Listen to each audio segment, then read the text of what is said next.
Então, gente, o Sesc Registro chamou a gente para conversar um pouco sobre o processo de criação dos Três Porcos e as nossas experiências com a peça, pensando que a gente fez, né, criou os Três Porcos a partir de algumas bases, né? O direito à cidade, na perspectiva do teatro de rua, para a gente se encontrar com as pessoas na rua, no espaço público, o palhaço, então trazendo a comicidade, trazendo a leveza, e a fábula dos Três Porquinhos, porque é uma fábula que todo mundo conhece, enfim, que a gente conseguiria conversar mais fácil, né, com as pessoas que estivessem passando na rua e que de repente se deparassem com o teatro de rua ali, né? Então, Mas a gente não dava conta só com o improviso de tratar de toda a complexidade que é o tema e fazer essa junção da fábula, do palhaço e da questão de moradia, né? Então, a gente achou que era importante ter um dramaturgo, alguém que tivesse a pesquisa da dramaturgia junto com a gente, né? E aí? Eu lembro muito que a gente estava muito perpassado, né, pelo teatro de rua na época. A gente estava numa época do teatro de rua no Brasil e em São Paulo muito forte, né? E a gente estava num ano que teve uma explosão na quantidade de incêndios nas favelas que como nunca antes, né? Eu lembro que vocês chegaram com um mote, né?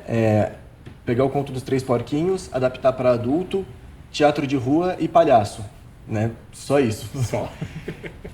Porque vocês vinham de uma formação em palhaço, de um trabalho com palhaço. A gente estava muito afetado por teatro de rua lá, né? A gente escolheu a linguagem do palhaço e não à toa, né?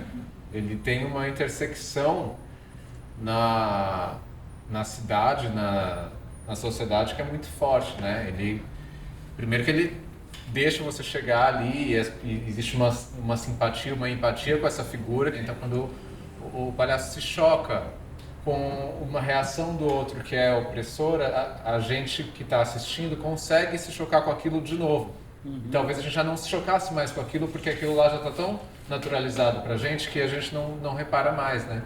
Então, quando a gente escolhe essa peça e essa linguagem de colocar o nariz de palhaço, depois colocar um focinho de porco em cima, a gente está fazendo piadas, a gente está rindo das relações de poder e levando elas para o centro da discussão. Isso tem uma relação também com o próprio espaço, né?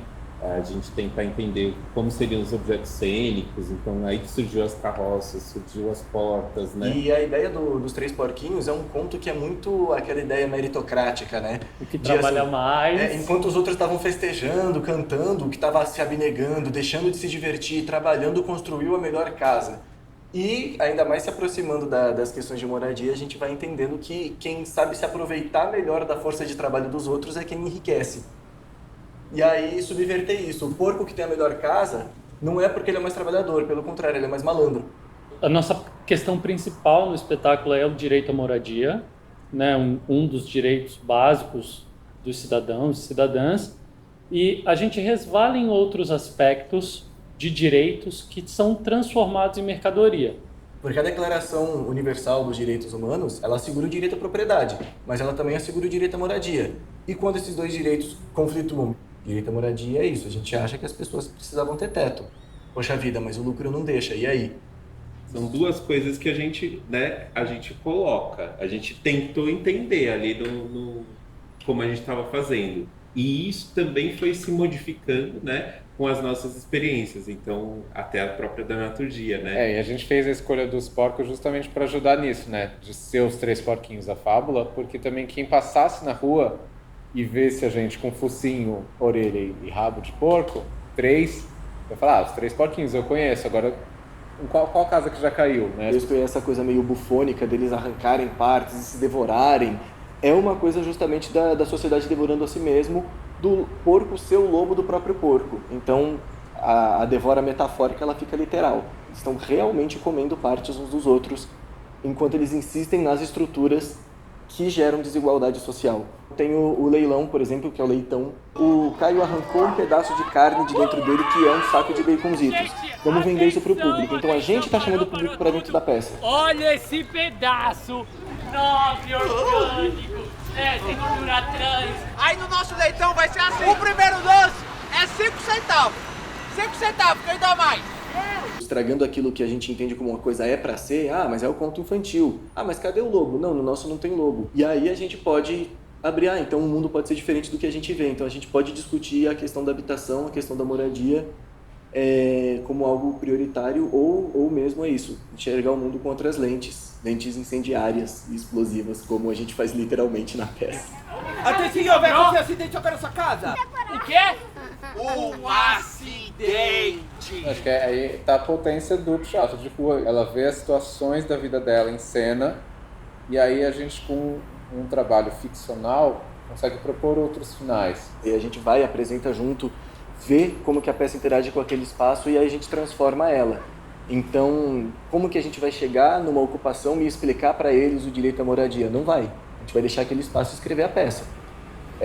Então, como a gente teve alguns espaços bem emblemáticos, né? O Canaã em Bauru, a Vila Soma em Sumaré, a Favela dos Três Porquinhos lá em Piracicaba, e, enfim, tantas outras. A gente falou, caramba, a gente está falando de uma coisa muito diretamente relacionada ao que está acontecendo hoje aqui. O Edu, que tá na câmera, podia vir também, né? Falar um pouquinho. Como a gente pegou o estado inteiro, né? Também houve uma coisa da gente ver muito pontualmente essas diversas facetas. E algumas chamaram muito a atenção, né? Por exemplo, o Banhado, né? São José dos Campos. Eles habitam lá antes da cidade e eles estão sempre no risco do despejo. Você falou do Banhado, para mim também chama a atenção que tem uma relação muito próxima com o meio ambiente. É o direito à moradia, mas é o direito ao saneamento, o direito a você imaginar uma outra possibilidade de organização urbana mesmo, né? De repente você vê ela confrontada com um dilema da propriedade, com um dilema das decisões comunitárias, com um dilema do custo de vida, etc. Então todos aqueles direitos que são isolados entre si se tornam todos ligados, né? Todos conectados. É inevitável um pouco a gente não falar da nossa realidade hoje, né? Então, um ano depois que a gente fez essa circulação toda, né? Esse projeto aí, 20 cidades e tal, a gente se deparar com a relação da pandemia, o contexto da pandemia onde aumentou o índice de despejos. Então, você está dizendo que o mercado imobiliário é mais importante que a saúde pública. Que a pessoa pagar aluguel para o proprietário daquele imóvel é mais importante do que ela garantir a saúde dela. E aí não tem como a gente não pensar nos direitos humanos justamente agora, né? Porque a gente tem a questão da moradia interseccionada com a saúde muito forte, né, durante a pandemia. Então, vocês propuseram para a gente fazer um outro jeito de conseguir as autorizações das pessoas, né? Foi uma inversão desse processo. Como que foi isso, né? Da gente apresentar o material? É que eu acho que o que fazia sentido pra gente não era chegar pedindo autorizações, até porque são pessoas que estão em situação vulnerável. Se a gente já chega pedindo, como essa pessoa vai ter a segurança de que a gente não vai ter um uso, né, escuso da imagem dela, da fala dela? Então a gente optou por, depois que os vídeos estivessem prontos, enviar esses vídeos para cada uma das comunidades e elas aprovassem ou não os vídeos e aí liberassem para a gente esse uso de imagem. A ideia é uma ideia eticamente legal, mas quem se deu mal foi a Sol, né? Que é a nossa produtora, que teve que correr atrás do pessoal um tempão depois. Sim. Acho que a Sol podia falar um pouco disso, né, Sol? Você não quer vir aqui? Vem no meu lugar aqui. Esse retorno, esse contato que eu fiz com eles agora nessas últimas semanas foi bem emocionante, no sentido de que eles começam a contar o que eles sentem quando eles recebem isso 1 ano e meio depois e o que vem na memória deles. E é aí como eles conversam comigo em relação a isso. Quais são as histórias que eles contam dessa linha do tempo, de 1 ano e meio, o que aconteceu. Você não precisa falar que nesse trabalho ou qualquer outro trabalho está implícito os direitos humanos, porque isso já perpassa, a gente já se identifica, a menos que você não queira ver. A gente está falando de cultura, né? A gente está falando aqui de arte, tá? E cultura é isso. Ela se faz num lugar, né? Ela se faz entre aquelas pessoas daquele lugar, né? Óbvio que ela vai para além disso, mas o território, né? O pertencimento é fundamental para a criação de uma cultura daquelas pessoas. Eu adoraria receber vocês na minha casa, sabe? Mas é que foi instalado um sistema de segurança que impede estranhos de entrar, então passar muito bem, né?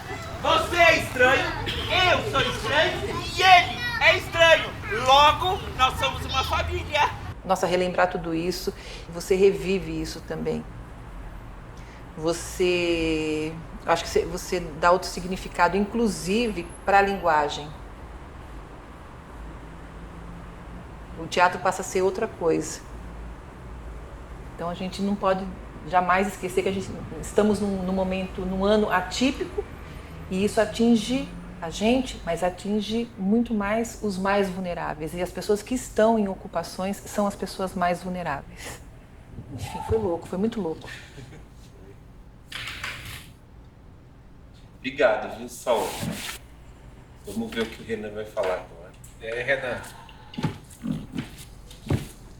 Eita, que responsabilidade, gente. Queria saber de vocês, na verdade. Os direitos, a luta política, a vida das pessoas e como isso influencia vocês. Pra gente se dizer artista, a gente precisa estar aberto a ser atravessado. Porque a gente não vai conseguir atravessar ninguém com a nossa arte, com o nosso trabalho, se a gente não souber o que é isso na gente. A gente acabou fazendo dessa forma, foi como a gente viu que fazia sentido, assim, e virou isso, mas... Tem a ver com um direito à memória. É o discurso que é produzido na vida pelas pessoas e é o valor simbólico que elas colocam nas coisas e não que outras pessoas colocam nelas. Não é algo que a gente está dizendo, né? Quando a gente escolhe em espetáculos nossos trazer a voz de muita gente, a gente trazer as ocupações, a gente trazer áudios, a gente trazer relatos das pessoas que a gente encontrou, a gente está escolhendo não colocar exatamente a nossa voz. A gente está escolhendo colocar o nosso olhar sobre as vozes que a gente encontrou. É um organismo, né? Então a gente consegue que as interações elas aconteçam para que a gente consiga trabalhar. Eu acho que vocês também trazem isso.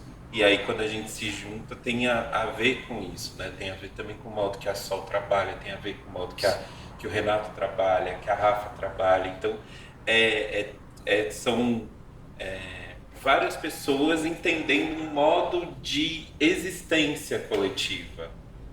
Inclusive a Rafa mandou uma mensagem pra gente que tem super a ver com isso.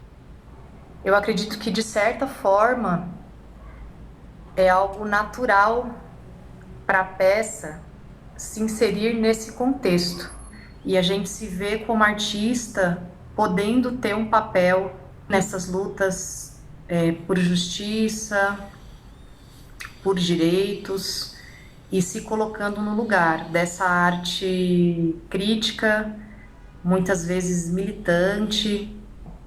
Existem muitos grupos, né, Brasil afora, dentro dessa forma de teatro de grupo e teatro de rua, se aliando a movimentos sociais, buscando essas parcerias, não como quem vai fazer, né, a transformação, ou como quem vai estar ali protagonizando, mas nessas parcerias aprendendo e também acreditando que a gente tem algo a somar, no sentido de uma luta que já acontece, que já é estabelecida, mas que a gente pode ter algum papel aí nessa parceria, junto a essas lutas. Então, a gente tem que estar em diálogo, né, com essa luta direta, participando, além de fazer aí o nosso papel de artista, estar mais próximo. Então agora é Porcos na América Latina, né? Porque isso foi prometido em uma das viagens de van. E de van também.